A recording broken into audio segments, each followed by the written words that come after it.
अच्छा रात को चपाती आप चपाती खाते? अच्छा अनलोड कर रहे? कितना डेली कितना लोड अनलोड कर रहे? अभी 4 हो गए।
डेली कितने आ रहे थे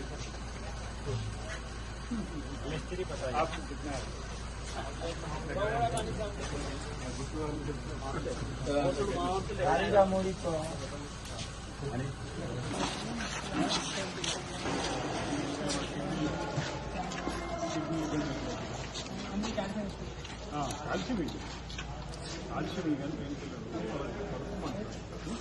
ఓఆర్ఎస్ ఎన్ని ప్యాకెట్ వస్తుంది? 2 బాక్స్ 2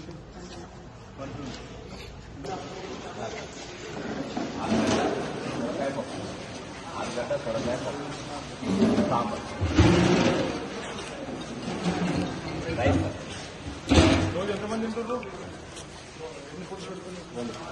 పొద్దున 280, 95, మధ్యాహ్నం 350, 370. రాత్రి बिहार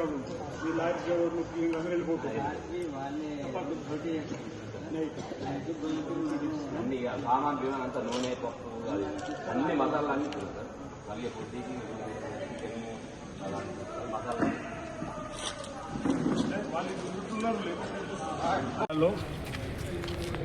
రైతులు పండించినటువంటి వరి ధాన్యాన్ని ప్రభుత్వం మద్దతు ధరకే కొనుగోలు చేసేటువంటి క్రమంలో నిన్నటి రోజు వరకు 2,75,000 మెట్రిక్ టన్నుల వరి ధాన్యాన్ని జిల్లా యంత్రాంగం కలెక్టర్ గారి ఆధ్వర్యంలో, అడిషనల్ కలెక్టర్ ఆధ్వర్యంలో, సివిల్ సప్లైస్ సంబంధించినటువంటి మార్కెట్కి సంబంధించినటువంటి ఆల్ ఎంఆర్ఓస్ అందరు అధికారులు సమిష్టి కృషితోటి కొనుగోలు చేయడం జరిగింది. గత రబీ సీజన్లో చూస్తే 2,69,000 మెట్రిక్ టన్నులు వరి ధాన్యం దిగుబడి రాబడి కొనుగోలు కూడా పూర్తి చేసుకున్నాం. ఈరోజు 2,75,000 మెట్రిక్ టన్నులు నిన్నటి వరకు కొనుగోలు చేసి గోదాములకు తీసుకొని వచ్చి రైస్ మిల్లులు తీసుకొని వచ్చిన ఇంకా ధాన్యం కొనుగోలు కేంద్రాలు ఉన్నటువంటి వరి ధాన్యం లెక్కలు చూస్తే మరో 35,000 మెట్రిక్ టన్నులు రావడానికి అవకాశం ఉందని చెప్పని అధికారులు చెప్తా ఉన్నారు. అంటే ఈసారి దిగుబడి ఎక్కువ వచ్చిందనేటువంటి సందర్భం కనిపిస్తూ ఉంది. ఇప్పటికే గ్రామాలకు వెళ్ళినప్పుడు కూడా రైతులు ఈసారి బరకత్ ఎక్కువ వచ్చింది, పంట ఎక్కువ దిగుబడి వచ్చిందని చెప్పని కూడా సంతోషంగా చెప్పిన క్రమంలో ఆ రైతు యొక్క ధాన్యాన్ని దిగుబడి పెరిగిన సందర్భంలో కూడా చివరి గింజ వరకు కూడా కొనుగోలు చేయాలని చెప్పిన ఒక లక్ష్యంలో రేవంత్ రెడ్డి గారు గౌరవ ముఖ్యమంత్రి గారు ఇచ్చినటువంటి ఆదేశాలతోటి ఈ కొనుగోలన్నీ కూడా పూర్తి చేస్తున్నారు. రైస్ మిల్లల్లో జాగా కొరత ఉండి వారికి మిల్లు ఫిల్ అయ్యే క్రమంలో కేంద్ర ప్రభుత్వం పంపించే క్రమంలో జాప్యం జరిగినప్పుడు ఇబ్బందికరమైనటువంటి గోదాములు నిండుకున్నాయని చెప్పంటే కూడా జిల్లా కలెక్టర్ గారి ఆధ్వర్యంలో ఇక్కడ ఉన్నటువంటి అప్రైల్ పార్కుల్లో కానీ ఇక్కడ ఉన్న సర్దాపూర్ గోదాంలో కానీ వివిధ మార్కెట్ యార్డుకి సంబంధించిన గోదాములలో కూడా వెంటనే ఈరోజు దిగుమతి చేసే విధంగా మనం ప్రయత్నం చేయడం వల్ల ప్రయత్నాలు సఫలం కావడం వల్ల రైతుకు ఎలాంటి ఇబ్బంది తలెత్తకుండా చేసే ప్రయత్నం చేస్తున్నాం. అక్కడక్కడ రైతులు దిగాలు పడకుండా రైతులు ఆందోళన చెందకుండా ఈ మధ్యలో ఒకసారి 2 సార్లు అకాల వర్షం పడి తడిసిన ధాన్య బస్తాలకు కూడా వెంటనే వెళ్ళి ఆ తడిసిన ధాన్య బస్తాలు కూడా యథావిధిగా కొనుగోలు చేసి రైతుకు ఇబ్బంది కాకుండా కూడా చేసినాం. అంటే ఇక్కడ దిగుబడి ఎక్కువ రావడం వల్ల జరుగుతున్నటువంటి పరిస్థితిని చెప్పే ప్రయత్నం చేస్తున్నాం. గత రబీలో 2,69,000 దిగుబడి మాత్రమే రావడం వల్ల కొనుగోలు పూర్తి ఈసారి 2,75,000 మెట్రిక్ టన్నులు కొన్నాం. అంటే గత సంవత్సరం ఇప్పటికీ 6,000 మెట్రిక్ టన్నులు ఎక్కువ కొనుగోలు చేసినాం. ఇంకా 35,000 సరుకు రావడానికి అవకాశం ఉందని చెప్పి అనుకుంటున్నాం. ఇప్పటికే పౌర సరఫరా శాఖ మంత్రి ఉత్తమ్ కుమార్ రెడ్డి గారి ఆదేశాలు కానీ గౌరవ ముఖ్యమంత్రి రేవంత్ రెడ్డి గారి ఆదేశాలు కానీ ఈ జిల్లాలోని యంత్రాంగం అంతా కూడా ఎక్కడికక్కడ పగటిబందీగా ఈరోజు ఫ్యాక్స్కి సంబంధించి కానీ ఐకేకి సంబంధించింది కానీ ఈరోజు మార్కెట్కి సంబంధించింది కానీ అందరి యొక్క బాధ్యతలు సమన్వయం చేసుకుంటూ ఈరోజు కార్యక్రమం చేస్తా ఉన్నాం. వచ్చేటువంటి హమాలీలకు ఇబ్బంది తలెత్తకుండా లారీ డ్రైవర్లకు తలెత్తకుండా ఇబ్బందులు భోజన వసతులు కూడా ఈరోజు ఏర్పాటు చేయడం జరిగింది. గోదాం దగ్గరనే ప్రతినిత్యం కూడా ఉదయం మధ్యాహ్నం కూడా వచ్చేటువంటి వారికి ఇబ్బంది తలెత్తకుండా చేసేటువంటి మెప్మా కూడా ఇన్వాల్వ్మెంట్ సందర్భంలో ఎవరికి ఎలాంటి ఇబ్బంది తలెత్తకుండా కూడా ప్రభుత్వం చేస్తూ ఉంది. ఈ అంశాన్ని రైతు సోదరులు గమనించాలి. రైతులు పండించిన పంట దిగుబడి ఎక్కువ వస్తున్నప్పుడు కూడా కొనుగోలు చేయడంలో ఎక్కడ కూడా జాప్యం లేకుండా చేస్తున్న సందర్భాన్ని గుర్తు చేసే ప్రయత్నం చేస్తూ ఎవరు కూడా రైతులు ఆందోళన చెందాల్సిన అవసరం. మిగతా 35,000 మెట్రిక్ టన్నులు రాజన్న సిరిసిల్ల జిల్లా వ్యాప్తంగా ఉన్నది కూడా ధాన్యం కొనుగోలు వచ్చింది కూడా మద్దతు ధర కొనుగోలు చేసి వారికి ప్రభుత్వ పక్షాన ఏదైతే 48 గంటలు డబ్బులు ఇచ్చి ఏర్పాటు చేసే సందర్భం ఉంటుందన్నమాట. ఈ సందర్భంగా కేంద్ర ప్రభుత్వం ఇక్కడ ఒకటి గమనించాలి. భారతీయ జనతా పార్టీ కేంద్ర ప్రభుత్వము తెలంగాణ నుంచి 52 లక్షల మెట్రిక్ టన్నులకు మాత్రమే ఆ మద్దతు ధర కొనుగోలు చేస్తుంది. ఇప్పుడు కేంద్ర ప్రభుత్వం కేవలం మద్దతు ధర ప్రకటించిన ఈ రాష్ట్రాల్లో రైతు సోదరులు పండించిన ప్రతి గింజ కూడా అదే మద్దతు ధర వాళ్ళు కొనుగోలు చేయాలి. కానీ వాళ్ళు ఏమంటారు, మీ 52 లక్షల మెట్రిక్ టన్నుల కంటే ఎక్కువ కొనుగోలు. ఇప్పుడు మొన్నటి వారం రోజుల క్రితం వరకు 70 లక్షల మెట్రిక్ టన్నులు వస్తాయి అనుకో రాష్ట్రం. ఇప్పుడు ఈ జిల్లాలో 35,000 టన్నులు ఎక్కువ వస్తుంది. మరో 25,000 మెట్రిక్ టన్నులు కొనుగోలు చేసే శక్తి రాష్ట్ర పౌర సరఫరాల శాఖ ద్వారా గౌరవ ముఖ్యమంత్రి రేవంత్ రెడ్డి గారి నాయకత్వంలో ఉత్తమ్ కుమార్ రెడ్డి గారు తగు చర్యలు అంటే ఇంచుమించు 20 కోట్ల గన్ని బ్యాగులు రెడీ పెట్టుకున్నాం. అంటే రాష్ట్ర వ్యాప్తంగా ఇక్కడ కూడా ఇప్పటివరకు 75 లక్షల వరకు గన్ని బ్యాగులు తీసుకొని రావడం జరిగింది. అన్ని సెంటర్కి పంపించినాం. ఇంకో 6 లక్షల వరకు కూడా అవసరం పడతాయి అనుకుంటున్నాం. వాటికి కూడా నిన్నటి రోజు రాత్రి కూడా తెప్పించడం జరిగింది. అంటే ఎక్కడ కూడా ఇబ్బందులు తలెత్తకుండా ఈరోజు చేసే ప్రయత్నం చేస్తుంది. ఇక్కడ గమనించాల్సిన అవసరం, కేంద్ర ప్రభుత్వం మద్దతు ధర ప్రకటిస్తుంది, అంతే. కొనుగోలు చేసే బాధ్యత మనం తీసుకుంటున్నాం.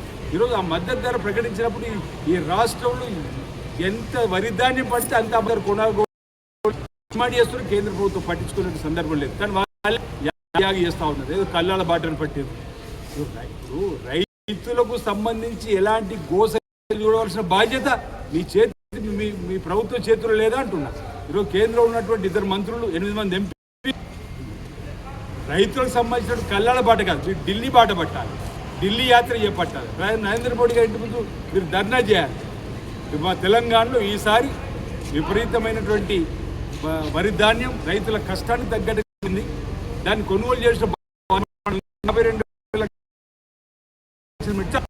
పంట అంత తీసుకుందని చెప్పి కానీ రాజకీయ ప్రయోజనం కోసం రైతును అడ్డు పెట్టుకొని ఇది కల్లాల బాట వచ్చినటువంటి బీజేపీ నాయకులు కళ్ళు తెరవాలి. ఈ తెలంగాణలో పండినటువంటి ప్రతి గింజ మీ మద్దతు ధర కొనుగోలు చేయాలి. మాకు చిత్తశుద్ధి ఉంది రైతుల మీద. రైతులు రాజు చేయాలని చెప్పిన సంకల్పంతో నానాడు వైఎస్ఆర్ మొదటి సంతకం ఉచిత కరెంటుకి ఇచ్చిన నాటి నుంచి కూడా రైతు ప్రయోజనాల కోసం వాళ్ళు పండించిన పంటలు మద్దతు ధర. ఇప్పుడు ఈరోజు ధాన్య కొనుగోలు కేంద్రాలు ప్రారంభమైంది కూడా కాంగ్రెస్ పార్టీ ప్రభుత్వ హయాంలో ఆ రోజుల నుంచి కూడా ఇప్పటివరకు కూడా కొనసాగుతున్నాయి. అసలు భారతదేశంలో కేంద్ర ప్రభుత్వం బీజేపీ ఉంది. బీజేపీ పాలించే రాష్ట్రాల్లో రైతుకు నేరుగా ఉపయోగపడే పథకం కూడా తీసుకొస్తలేదు. ఏ రాష్ట్రంలో రైతు రుణమాఫీ కూడా చేయలేరు వాళ్ళు.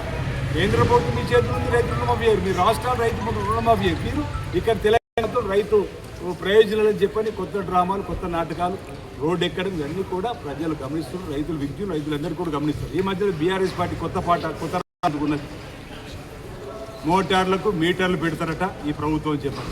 గౌరవ ముఖ్యమంత్రి రేవంత్ రెడ్డి గారు మేము మోటార్లకు మీటర్లు పెట్టము, 1000 మీటర్లు పెట్టుంటే ఎన్నికలకే ముందుకు రావని చెప్పానమాట. ఈరోజు కేటీఆర్ గారికి ఇంకా చిత్తశుద్ధి మా ముఖ్యమంత్రి రేవంత్ రెడ్డి గారి సవాల్ స్వీకరించమంటున్నాం. ఒకవేళ మేము మోటార్లకు మీటర్ వచ్చే బీఆర్ఎస్ పార్టీ మా ఛాలెంజ్ స్వీకరించి ఆ ఎన్నికలు ఉంటారని అని తప్పకుండా సూటిగా డొంక తిరుగుడు సమాజంతోటి అంటే ప్రజలను మభ్యపెట్టడం, ప్రజలను తప్పుదారిలో తీసుకొని పోవడం, పచ్చి అబద్ధాలు ఆడి ఈరోజు రైతులను డైవర్షన్ చేసేటువంటి కార్యక్రమం చేసి అన్నీ కూడా ప్రెస్టేషన్లో వారు మాట్లాడే మాటలు డైవర్షన్ పాలిటిక్స్కి ఉన్నటువంటి మాటలు. ఇందిరా పార్క్ దగ్గరికి వెళ్ళి ఏదో ప్రెస్టేషన్ అంటుంది. అసలు మీ 10 ఏళ్ళలో ఇందిరా పార్క్ దగ్గర ప్రెస్టేషన్ అధికారం మీ అయాములు ఉండేనా? ఇందిరా పార్క్ దగ్గర ఆన్ చేస్తున్న వారి దగ్గరికి వెళ్ళినప్పుడు ఏదేదో కారు కూతలు కోసింది. ఇందిరా పార్క్ దగ్గర ప్రశ్నించే గొంతులకు అవకాశం ఇవ్వలేరు. ఇందిరా పార్క్ దగ్గర ధర్నా చౌక చేసినటువంటి మీరు ఈరోజు మీరు ప్రజాస్వామ్యంలో మాట్లాడే హక్కును కల్పించిన క్రమంలో ఇందిరా అక్కడ పార్క్ దగ్గర వెళ్ళి మీరు ఆ చౌకలో మాట్లాడినప్పుడు ఆశీస్పదంగా మీరు ప్రెస్టేషన్లో మాట్లాడుతూ ఉండేది. ఇది రైతు ప్రభుత్వం, రైతు ప్రయోజనాలు కాపాడే ప్రభుత్వం. రేవంత్ రెడ్డి నాయకత్వం మరింత ముందుకు సాగుతామని సందర్భంగా తెలియజేస్తా ఉన్నాం.